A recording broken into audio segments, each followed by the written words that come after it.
Pengaturan keuangan pribadi. Apa itu keuangan pribadi?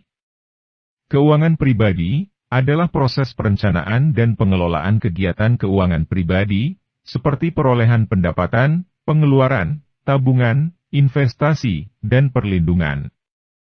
Proses mengelola keuangan pribadi seseorang dapat diringkas dalam anggaran atau rencana keuangan.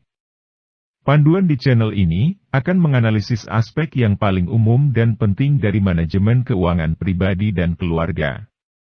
Dalam panduan ini, kami akan fokus untuk memecah bidang keuangan pribadi yang paling penting, dan menelusuri masing-masing bagian secara lebih rinci, sehingga Anda memiliki pemahaman yang komprehensif tentang topik tersebut. Masing-masing area ini akan diuraikan secara lebih rinci di bawah ini. Nomor 1. Penghasilan. Pendapatan atau penghasilan mengacu pada sumber arus kas masuk yang diterima individu, dan kemudian digunakan untuk menghidupi diri sendiri dan keluarganya. Ini adalah titik awal untuk proses perencanaan keuangan. Sumber pendapatan umum adalah gaji bulanan, bonus, gaji per jam, pensiun, dan dividen. Semua sumber pendapatan ini menghasilkan uang tunai yang dapat digunakan oleh seseorang untuk dibelanjakan, ditabung, atau diinvestasikan. Dalam hal ini, pendapatan dapat dianggap sebagai langkah pertama dalam peta jalan keuangan pribadi kita. Nomor 2. Pengeluaran. Pengeluaran mencakup semua jenis pengeluaran yang dikeluarkan individu terkait dengan pembelian barang dan jasa, atau apapun yang dapat dikonsumsi, tetapi bukan investasi. Semua pengeluaran terbagi dalam dua kategori, tunai, yaitu dibayar dengan uang tunai di tangan, dan kredit, yaitu dibayar dengan meminjam uang. Mayoritas pendapatan sebagian besar orang dialokasikan untuk pengeluaran. Sumber pengeluaran yang umum adalah membayar sewa, membayar utang, hipotek, pajak, makanan, hiburan, bepergian, pembayaran kartu kredit. Pengeluaran yang tercantum di atas, semuanya mengurangi jumlah uang tunai yang dimiliki seseorang untuk ditabung dan diinvestasikan. Jika pengeluaran lebih besar dari pendapatan, individu tersebut mengalami defisit. Mengelola pengeluaran sama pentingnya dengan menghasilkan pendapatan. Kebiasaan belanja yang baik sangat penting untuk manajemen keuangan pribadi yang baik. Nomor 3. Tabungan. Tabungan mengacu pada kelebihan uang tunai yang kemudian disimpan untuk investasi atau pengeluaran di masa depan. Jika ada surplus antara apa yang diperoleh seseorang sebagai pendapatan dan apa yang mereka belanjakan, perbedaannya dapat diarahkan pada tabungan atau investasi. Mengelola tabungan adalah area penting dari keuangan pribadi. Bentuk tabungan yang umum meliputi uang tunai, rekening tabungan bank, dan surat berharga pasar uang.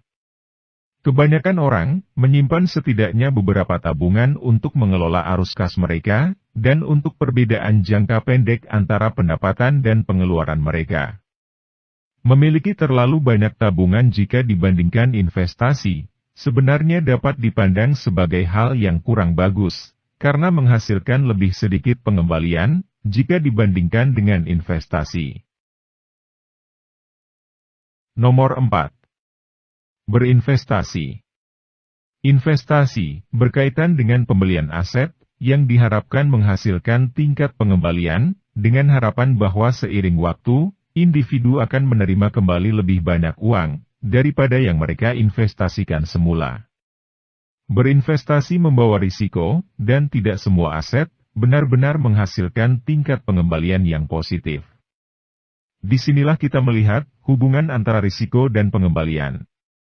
Bentuk umum dari investasi meliputi saham, obligasi, reksadana, perumahan, perusahaan swasta, komoditas. Berinvestasi adalah bidang keuangan pribadi yang paling rumit, dan merupakan salah satu bidang di mana orang mendapatkan nasihat paling profesional. Ada perbedaan besar dalam risiko dan imbalan antara investasi yang berbeda, dan kebanyakan orang mencari bantuan profesional berkaitan dengan bidang rencana keuangan mereka. Nomor 5. Perlindungan. Perlindungan pribadi mengacu pada berbagai macam produk yang dapat digunakan untuk menjaga diri dari kejadian yang tidak terduga dan merugikan. Produk perlindungan yang umum meliputi asuransi jiwa, asuransi kesehatan, dan perencanaan perumahan. Ini adalah area lain dari keuangan pribadi dan yang bisa menjadi sangat rumit, maka orang biasanya mencari nasihat tenaga profesional. Ada serangkaian analisis yang perlu dilakukan untuk menilai kebutuhan asuransi dan perencanaan pribadi secara tepat. Proses perencanaan keuangan pribadi. Manajemen keuangan yang baik harus memiliki rencana yang solid dan berpegang teguh pada rencana itu. Semua bidang keuangan pribadi di atas dapat dimasukkan ke dalam anggaran atau rencana keuangan formal. Rencana ini biasanya disiapkan oleh bankir pribadi dan penasihat investasi yang bekerja dengan klien mereka untuk memahami kebutuhan dan tujuan mereka dan mengembangkan tindakan yang tepat. Secara umum, komponen utama dari proses perencanaan keuangan adalah penilaian, sasaran, rencana, pengembangan, pelaksanaan, pemantauan dan penilaian ulang. Kami tahu bahwa materi ini sangat penting dan sewaktu-waktu, Anda mungkin akan mengulangi mempelajarinya.